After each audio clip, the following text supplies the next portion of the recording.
from the heart of where innovation, money, and power collide. In Silicon Valley and beyond, this is Bloomberg Technology with Emily Chang.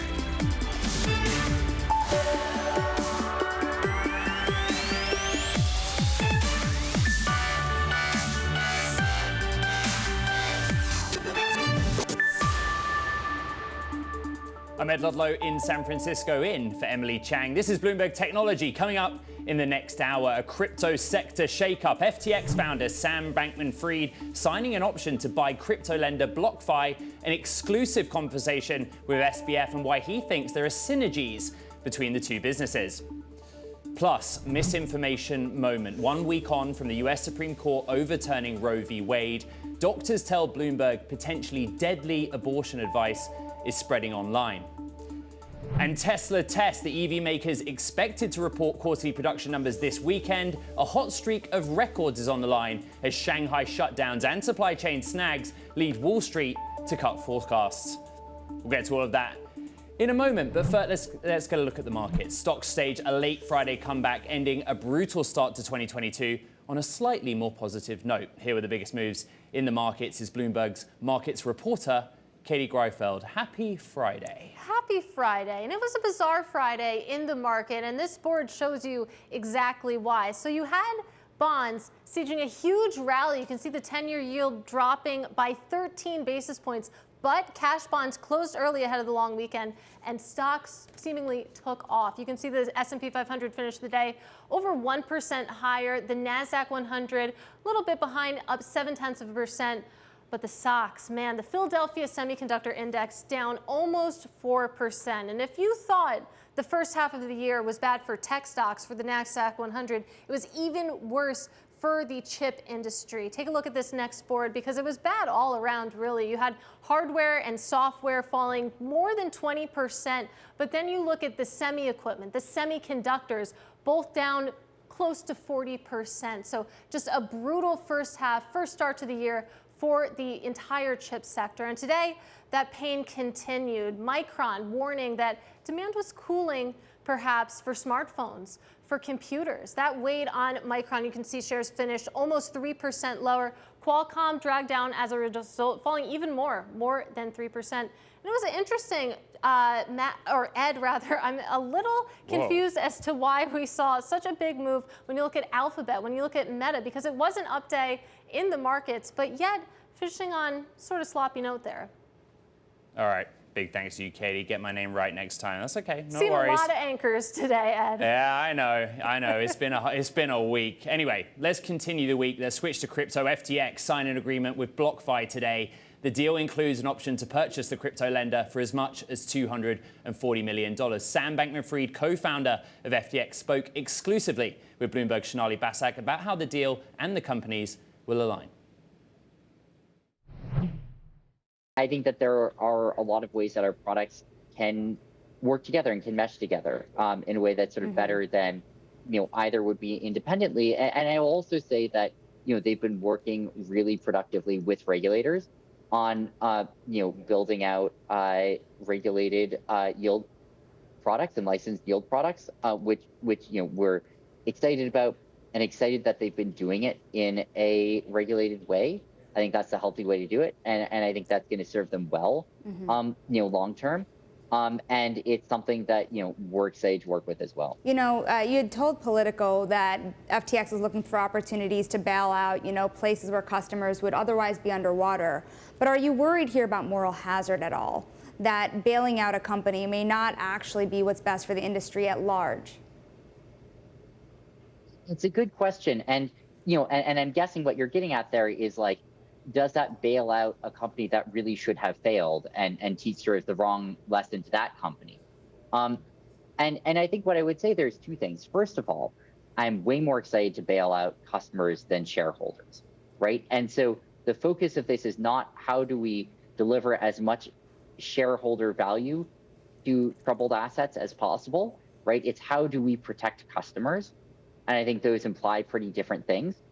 So that's one thing that I'll say, and I think that one of them is way more important for the ecosystem, and the other is the one that has the biggest moral hazard.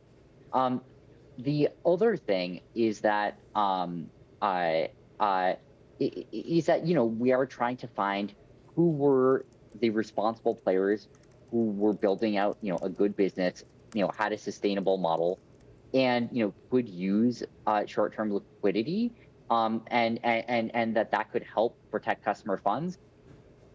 Fundamentally built, a real valuable business that I think, had something real to offer to customers, rather than, which companies honestly should never have existed, probably.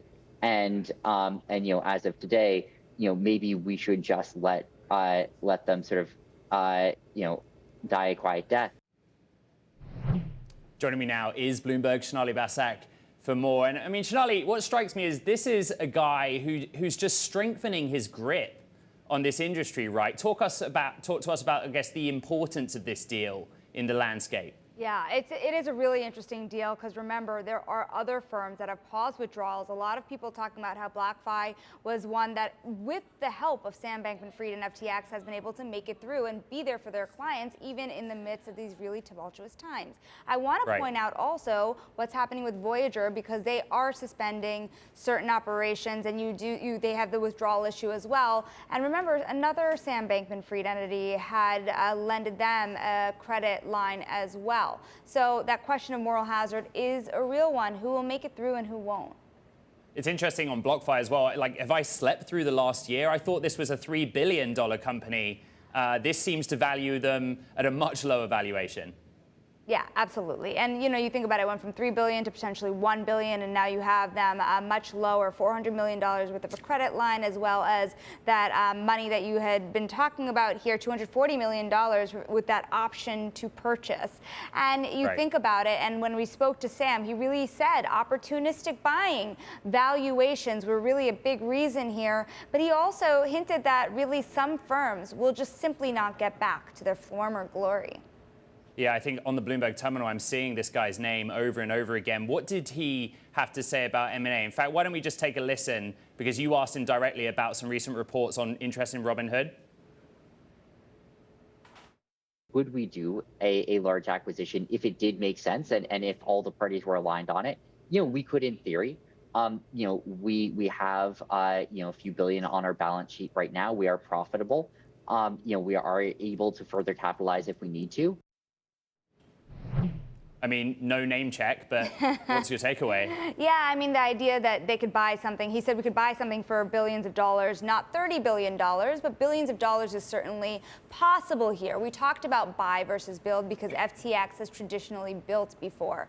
Of course, Robinhood, fast growth company with a lot of employees under their employee base, and FTX runs really, really lean, Ed. And so does that really fit together at the end of the day? He has a lot of ambitions. Remember, a firm like Robinhood, he also talked about potentially distressed crypto miners, but again, it's got to be a strategic fit. At the end of the day, when you take a look at what's happening between this potential Robinhood wanderlust, the BlockFi option to purchase, maybe crypto miners, the question at the end of the day is, who does Sam Bankman-Fried want to be? And it's got to be more than JP Morgan. When you look at a company that is coming out of this crypto winter, merging TradeFi and DeFi, and looking to the future for what this new market structure could be under a new regulatory regime. Right. Bloomberg Sonali Basak, my good mate. Thank you. We'll see you later in the show.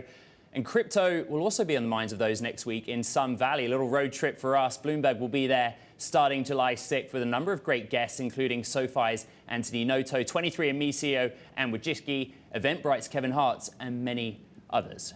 You don't want to miss it. Coming up, as women in the US lose access to abortion in numerous states, social media is now offering treatment and advice on what to do, some that could have deadly consequences, plus how some social media is handling the abortion debate. This is Bloomberg.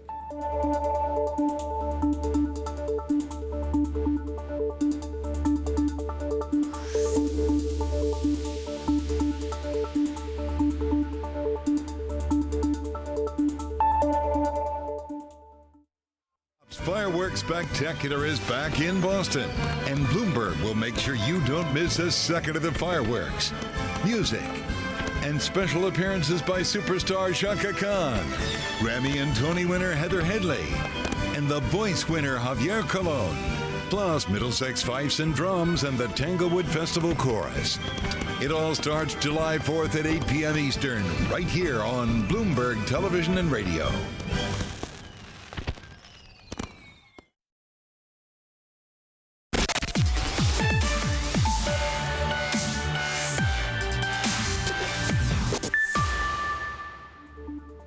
Today marks 1 week since the US Supreme Court overturned Roe v. Wade, which allowed women to access an abortion if they needed one. In 1 week's time, medical professionals have told Bloomberg that they've seen an uptick in the number of social media posts promoting various herbs, tonics, and other dangerous substances and not viable substitutes for abortion. For more on all of this, including social media's role in the conversation on abortion, I'm joined by Bloomberg's Alex Barinka, along with David Kirkpatrick, founder of Techonomy. Alex, I'm going to start with you. What have we learned from doctors? What is it that they're seeing and where are they seeing it? Yeah, and these doctors are kind of sounding the alarm a lot earlier, maybe because they are now used to this pattern. We have a health issue. We saw it with COVID. We saw it with baby formula.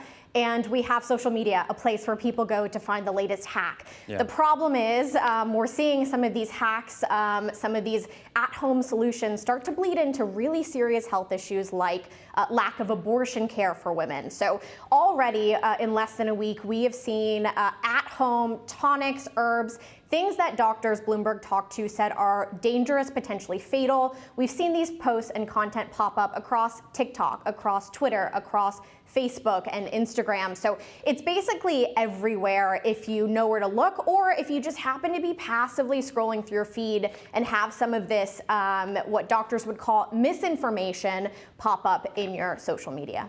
Well, I get what you mean, right? When you're scrolling through Instagram, even when you're on Twitter or any social media platform, you come across something that doesn't seem to be of any substance. It's kind of packaged in a lighthearted way. David, how many times have we had this conversation about a number of topics? Are you surprised that the platforms weren't sort of more proactive in thinking about this kind of information and how it's being shared?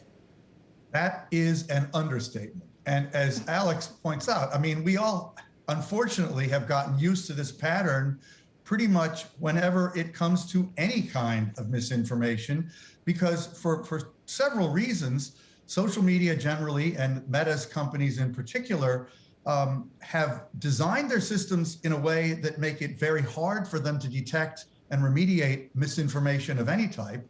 And then separately, they really have a disincentive to do so because they get revenue from eyeballs and attention, and also from ads, many of which shouldn't be there in the first place. For example, you know, Meta allows prescription drug ads to go to anyone above 18 in the United States. They don't even have to do that. They could have set a much higher limit for that. And, you know, prescription drug ads are only consumer directed in the United States and New Zealand of all developed countries. So, yeah, you know, we have a lot of problems.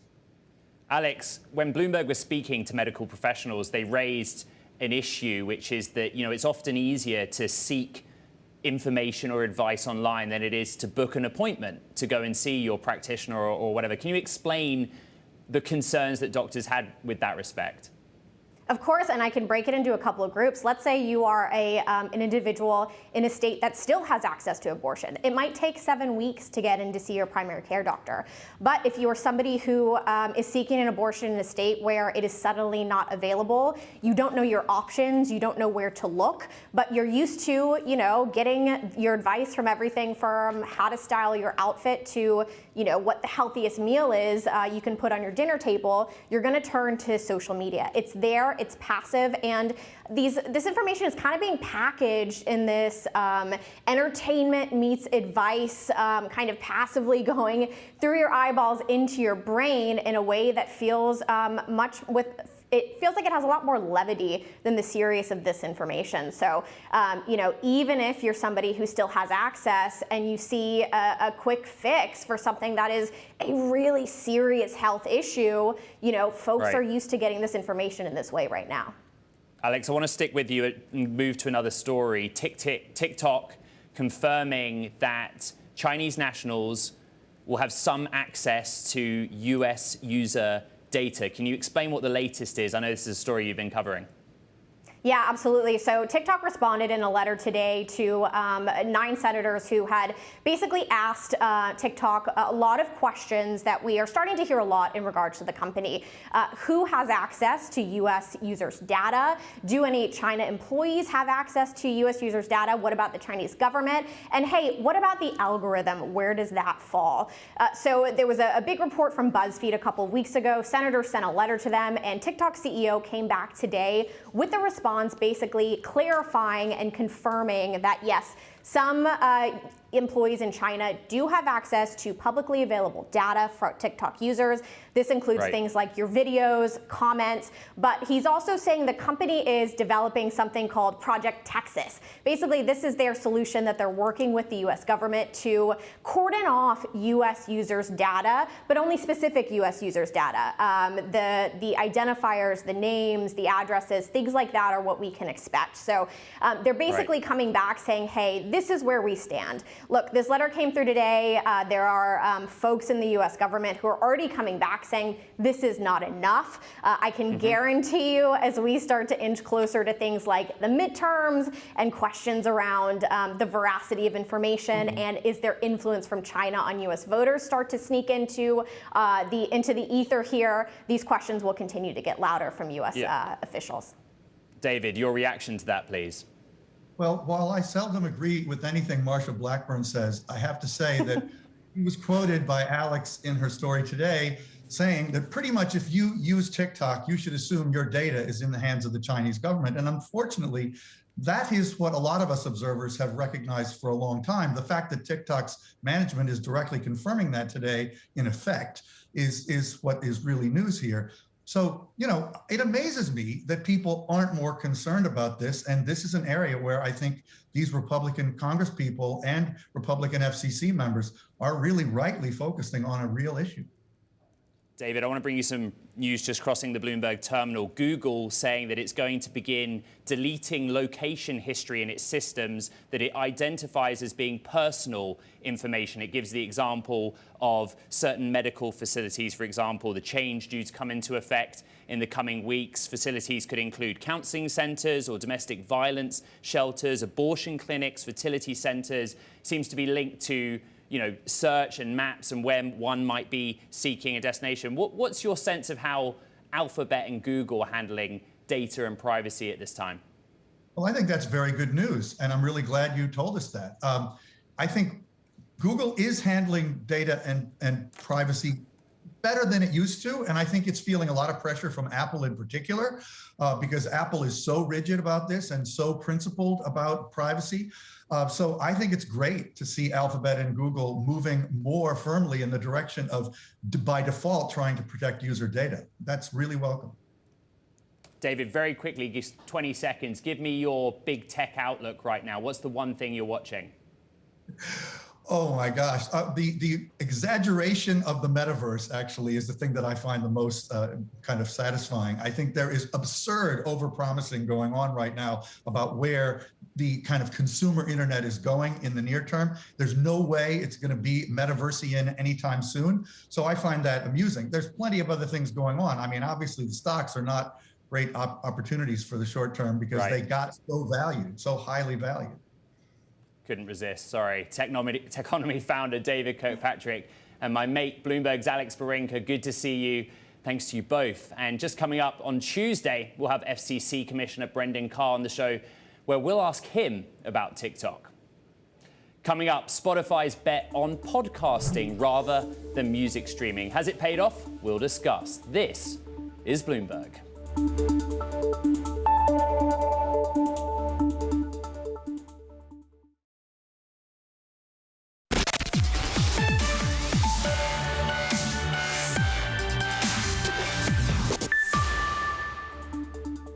Let's take a look at Spotify. The music streaming platform stock is down almost 60% this year, even after Spotify's move into podcasts made it the world's biggest audio service. The idea, podcasting offers Spotify exclusive material, forcing other tech giants to carry its service and creating a revenue stream music labels can't touch. So why is it in trouble? Let's break it all down with Bloomberg's Lucas Shaw, who wrote about this in quite a lot of detail in a fantastic Business Week piece. The strategy working? I'd say it's a mixed bag right now. It's working in the sense that more and more people are listening to podcasts on Spotify. About 85, 90 million of Spotify's users listen to podcasts. The revenue that it generates from podcasting is growing at a big clip. But Spotify has spent a lot of money, more than $1 billion so far. And you spend all that money, and podcasting makes up about 7% of listening and 2% of revenue. And they've done a lot of expensive deals with big name talent that hasn't gone anywhere. And so there are a lot of people inside and outside the company who are questioning where some of that money is going. At the heart of any good story is a name, a person. And for Spotify, that's Dawn Ostroff, right? What's her role been, and how successful has she been? So she's the chief content officer. She also oversees the advertising business, a longtime TV executive who didn't have a lot of background in music or in podcasting before she joined Spotify. She's in a lot of ways the architect of the strategy. There's some people who work for her who were very instrumental in it as well. But she in particular has been a big driver of these deals with big name talent. The Obamas at Higher Ground, the Royals, some filmmakers, some social media celebrities, Kim Kardashian, and there have not been a lot of big shows to come out of those deals. The big names are important, right? I'm thinking about Joe Rogan, shout out Draymond Green show, been a big one for me over the last few months, the Obamas. What's the path forward? Are they just going to have to sign up more names to keep this going? A lot of it is going to come down to how big the advertising business can get and how much Spotify can start to replicate a service like YouTube. Those big name shows are really great for getting people in and for marketing, but the core of that Spotify business is supposed to be the mass of podcasts. They host 4 million podcasts, give or take, right now. Right. They said that by 2025, I think they want to have like 50 million creators on the platform. That is a lot of people. And they figure if they have that many people posting, they will just kind of hoover up all the demand, and they'll be able to sell ads against all these users. And their ad business is growing, but it's still only about 15% of the overall pie. All right, Bloomberg's Lucas Shaw out in LA, all things Spotify. Thank you very much. Still to come, Tesla having one of its worst streaks in more than a year. We'll have more on what's causing the stock to slump and what the company's trying to do to turn it around. That's all next. This is Bloomberg.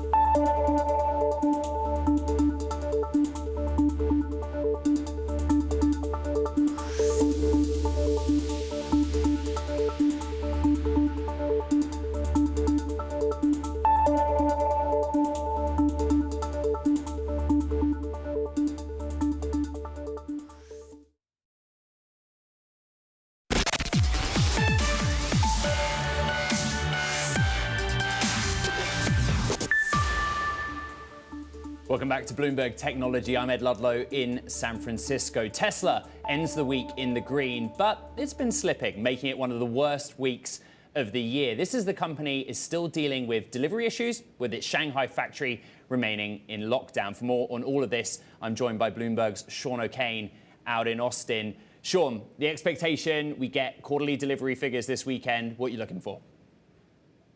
I mean, the consensus seems to be in the high 200,000s, maybe around 260,000 or so, which if that's the case, we're talking about a quarter that is about 40,000 or so deliveries short of around where the last two quarters were. And Elon Musk at the end of Q1 had said that they expected basically a flat quarter to quarter change or no change. So if there is a drop, then we can see pretty much just how much we should attribute to the Shanghai lockdowns and the trouble that they've had over at that plant.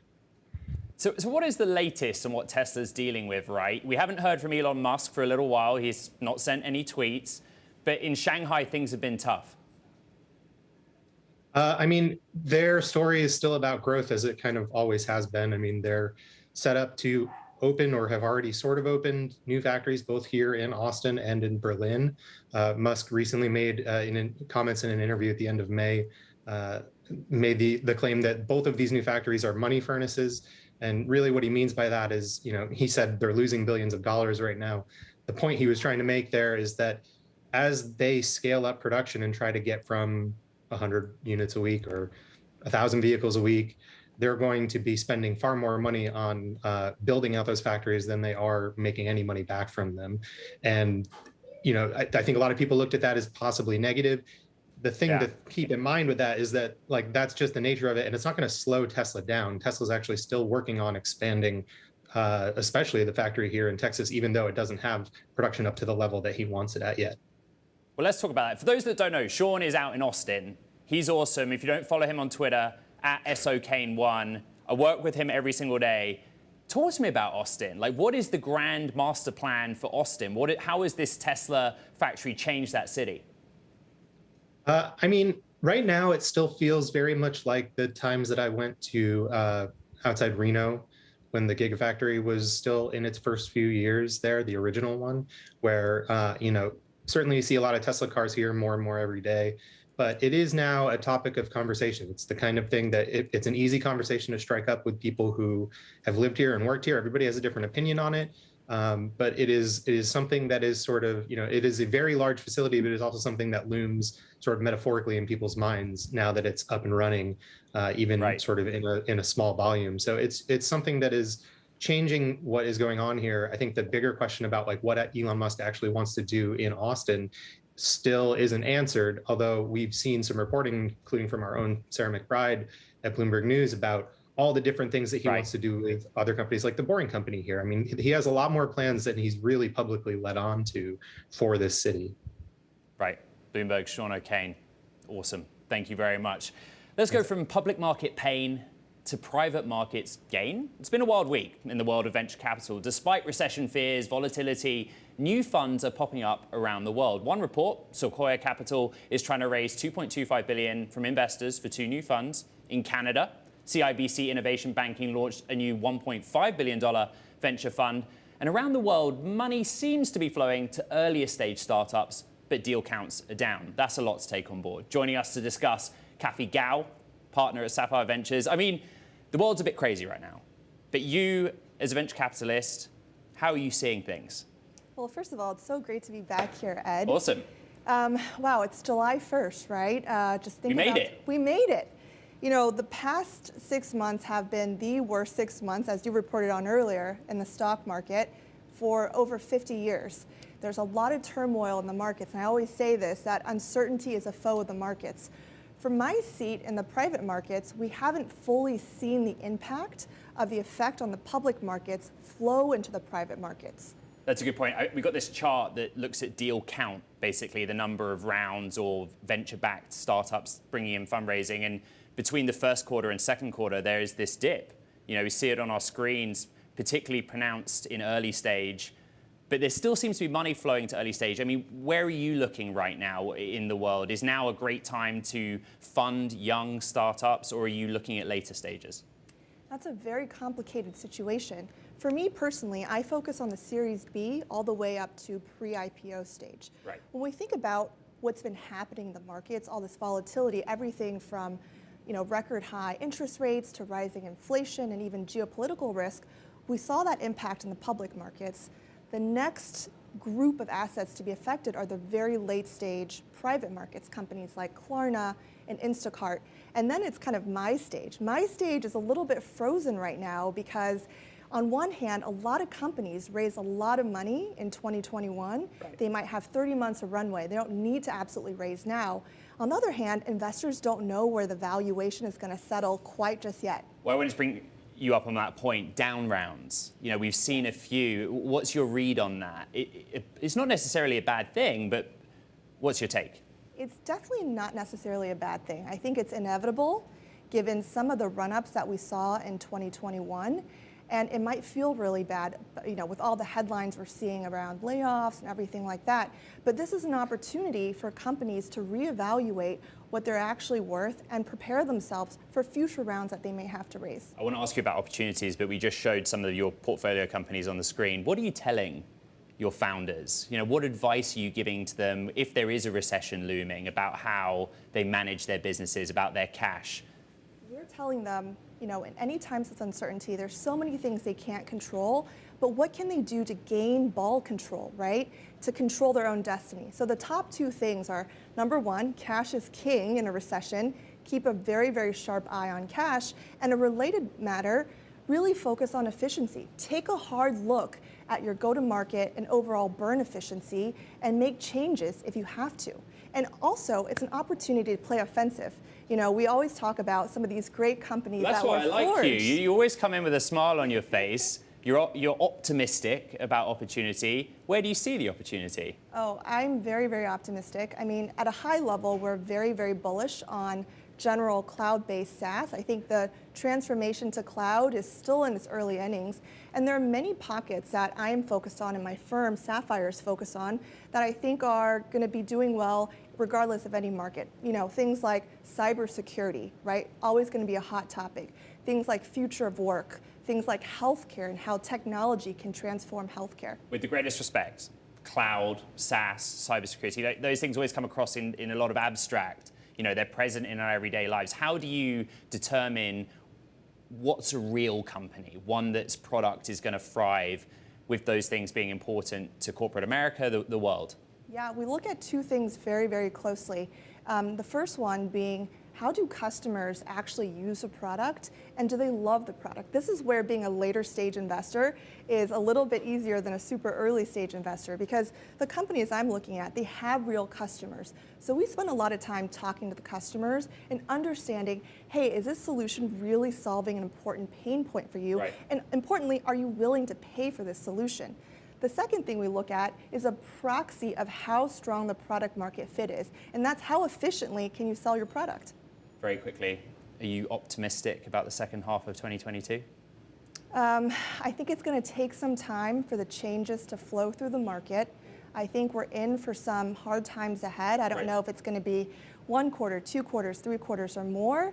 But again, my message to everyone is this is an opportunity to look inwards, you know, get your house in shape and be ready for the future. Awesome. Sapphire Ventures, Kathy Gao, thank you. Such a pleasure to have you here. Coming up, crypto lawsuits, from deceitful marketing to pump and dump schemes, why there's an uptick in retail investor lawsuits, and what the app called Do Not Pay wants to do about it. More on that next. This is Bloomberg.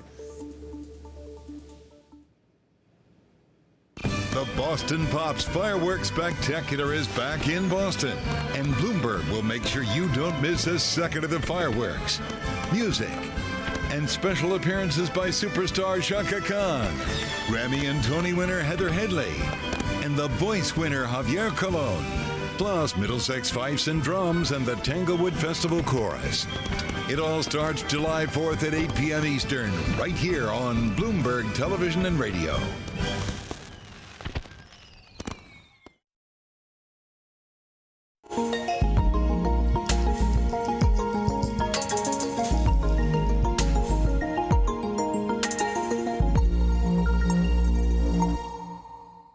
How do you take on a crypto lawsuit? People are dying to know. Even VC investor Chamath Palihapitiya referenced one Bloomberg article on the battle of an investor with Binance as it tried to sue the crypto platform. Take a listen. Lost $1.2 million, who wanted to file a lawsuit, and they have every right to do that, couldn't even find the corporate entity to actually file this lawsuit against. Crypto's generated more than 200 class action lawsuits and private litigation cases, up more than 50% since the start of 2020, according to law firm Morris & Cohen, which tracks the activity. Our next guest, Joshua Browder, CEO of Do Not Pay, a legal services chatbot that wants to help the average crypto investor get their money back, along with our crypto contributor, Sonali Basak, back with us. Joshua. Thank you for having me. Answer that question. How do you tackle a lawsuit like that? So everyone talks about class actions, but in all of these big companies like Celsius's terms of service, they say that you can't actually sue them in federal court. But there's a loophole which says that you can sue them in small claims court. And so what my company does is we automate small claims court lawsuits. And so it's almost fitting that the answer to decentralized crypto fraud is thousands of small claims decentralized lawsuits. So Joshua, I've been excited to speak to you because you know that I went to law school and I was never cut out to be an attorney. Just bring me back to basics. Sonali's laughing in New York, I know she is. Bring me back to basics. What is a chatbot lawyer? So Do Not Pay's mission is to empower the consumer to fight back. We've been operating for about 6 years, taking on big companies like Equifax and Comcast. When United doesn't refund your money, consumers come to us. And recently we decided, why not help consumers get justice against these crypto companies that are freezing people's money like Celsius? Well, why have you chosen to move over to crypto companies? Obviously, there are a lot of them right now, and many of them that are freezing withdrawals at this point in time. And if you're a crypto customer that is part of that pain, it's not like you have a lot of money left over to spend on a lawsuit like this. So why have you moved over from other forced arbitration clauses into this world? So Small Claims Court is an amazing tool. It can get consumers between $10,000 and $25,000, and it's a very easy process. A judge will often side with a consumer in their local jurisdiction just because they feel bad for them. And so if Celsius doesn't show up to all these Small Claims Court lawsuits across the country, the consumer wins by default. And so because it's such an easy process, it only takes about a month or two, and it allows the consumer to get justice before these companies declare bankruptcy, which is looking very likely. What's the likelihood of really recouping funds here, and how costly do you think it could be for a firm like Celsius? So Celsius has to send someone in every single case, even if it's for $10,000. So Do Not Pay has initiated over 1,500 lawsuits against Celsius in different parts of the country, even in rural towns. They have to send a lawyer just to defend themselves. And in my opinion, I don't think they will, and the consumers will win. So even an average of $10,000 a lawsuit, these small claims lawsuits are going to cost them millions. But these are small retail investors who are getting their money back. And once a judgment is gotten in Small Claims Court, you're actually at the front of the line in a bankruptcy proceeding. So it's very good that small retail investors can be ahead of the institutional investors if things really go bad with these big platforms. Joshua, can we talk about Twitter? Yes. I spend a lot of time on Twitter. You spend quite a lot of time on Twitter. Yes, I'm addicted to Twitter. I'm not going to go as far as to say I'm addicted, but there's a lot of tweeting about cryptocurrencies from very well-known people, Elon Musk probably being the easiest example, through to accounts with very few users, but markets seem to move on tweets. Yes. What's your take on that? I think everything you say on Twitter has to be legal and everything, and the same standards as everything you say in real life. People think that just because it's an online platform, they aren't held to the same standard, but they really are. And we're seeing this in crypto fraud. We've used tweets in the past in small claims lawsuits, and it's the same with moving markets and SEC violations and things like that. Well, that's a fascinating question, too, about tweets and where it falls in regard to customers getting money back, any distortions in the markets. There's a lot of questions about even some of the advertising some of these crypto firms had done prior to pausing withdrawals. I mean, what type of evidence does that create for the retail investor in terms of being encouraged to put their money into something that was not going to work out later? Well, if it seems too good to be true, it probably is. And a lot of these platforms weren't advertising the risks of getting a 20% interest rate properly. They were saying things like your money is safe and secure, you can get it back very quickly. And even though they buried in the terms of service, they have all of these special clauses, that's really not clear written consent. Based on like FTC guidelines. And so if you're not clear with the consumer, you will face all of this litigation and regulatory problems if things go badly. We're seeing a pretty ugly chart on the screen. Bitcoin, year to date, 1 year, it's down a lot. That's been a part of the story. I'm going to use Shanali's favorite word, regulation. You reckon that we'll see some more regulation in this space? I think we will. I think so many people will lose so much money that everyone is going to write to their congressman. Do Not Pay also does that to get as much regulation as possible. Well, be more specific there. What exactly is Do Not Pay asking for regulation here, especially because, you know, there is a sense that the SEC might come down harder on the enforcement side than it will on the actual regulatory side in creating new rules.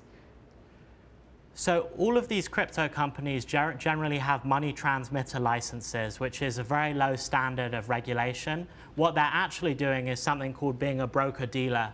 And so at the very least, we would want them to all be licensed as broker-dealers versus money transmitters. And I think that would lead to more disclosures and consumers feeling like they're better protected. And there are lots of legitimate companies like Coinbase who would probably go in that direction, but less legitimate players like Celsius that are speculating with funds might not survive. All right, Joshua Browder, CEO of Do Not Pay, and Bloomberg's Shonali Basak, thank you to you both. Coming up, some more changes in the App Store landscape. After Apple making a deal with developers, it's time for Google to follow suit. More on that next. This is Bloomberg.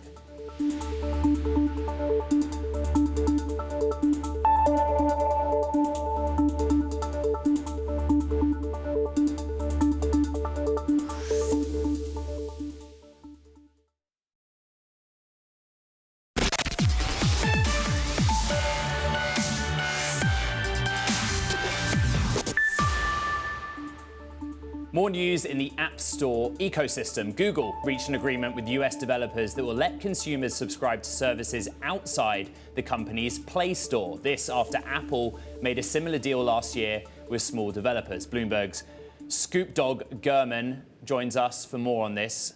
Mark, how does this impact Google?